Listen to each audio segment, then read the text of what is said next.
السلام علیکم، میں ہوں افشاں زکی، آپ دیکھ رہے ہیں نیوز پاکستان .tv۔ آئیے نظر ڈالتے ہیں اب تک کی کچھ اہم خبروں پر۔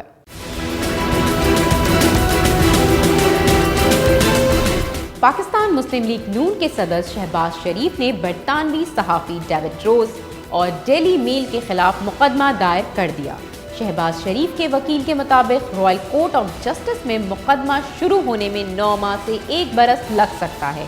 اخبار کی طرف سے معقول جواب نہ ملنے پر عدالت سے رجوع کیا۔ 14 جولائی 2019 کو برطانوی اخبار ڈیلی میل نے دعویٰ کیا تھا کہ سابق وزیر اعلیٰ پنجاب شہباز شریف کے خاندان نے زلزلہ متاثرین کو ملنے والی برطانوی امداد میں چوری کی۔ قانون کا احترام ہے، ورنہ ہوٹل میں سارے کرپٹ لوگوں کو بند کر کے پیسے وصول کر لیتے۔ وزیر اعظم کے معاون خصوصی برائے احتساب شہزاد اکبر کی پریس کانفرنس۔ کہا، نواز شریف جب ملک میں تھے تو ٹویٹر پر روز پلیٹلیٹس کی رپورٹ آتی تھی، اب لندن میں ہے تو پنجاب حکومت کو ان کی تازہ میڈیکل رپورٹس نہیں دی جا رہی۔ ایسے نہیں چل سکتا، آپ لندن میں گھومتے رہیں اور ہم انتظار کرتے رہیں۔ اوگرا کی پیٹرول کی قیمت میں 6 پیسے کم کرنے کی سفارش۔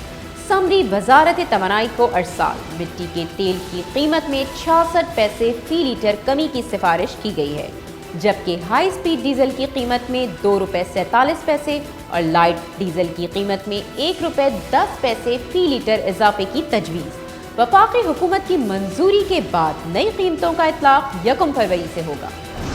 شمالی وزیرستان میں سیکیورٹی فورسز کے آپریشن کے دوران 5 دہشت گرد ہلاک، پاک فوج کے 2 جوان شہید۔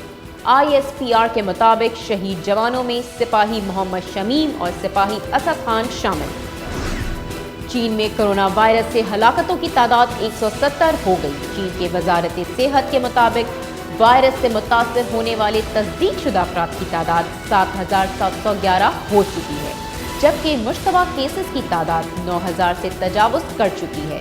وائرس سے متاثر افراد میں سے 1370 کی حالت انتہائی تشویشناک ہے اور 124 مریضوں کو صحت یابی کے بعد اسپتال سے فارغ کر دیا گیا۔ پاکستان سپر لیگ سیزن 5 کے لیے جنوبی افریقہ کے سٹار بیٹسمین ہاشم املہ پشاور زلمی سے منسلک ہو گئے۔ پشاور زلمی کے مالک جاوید آفریدی کا کہنا ہے کہ جنوبی افریقہ کے سٹار بیٹسمین ہاشم املہ دنیا کرکٹ کا بڑا نام ہے اور زلمی فیملی میں انہیں خوش آمدید کہتے ہیں۔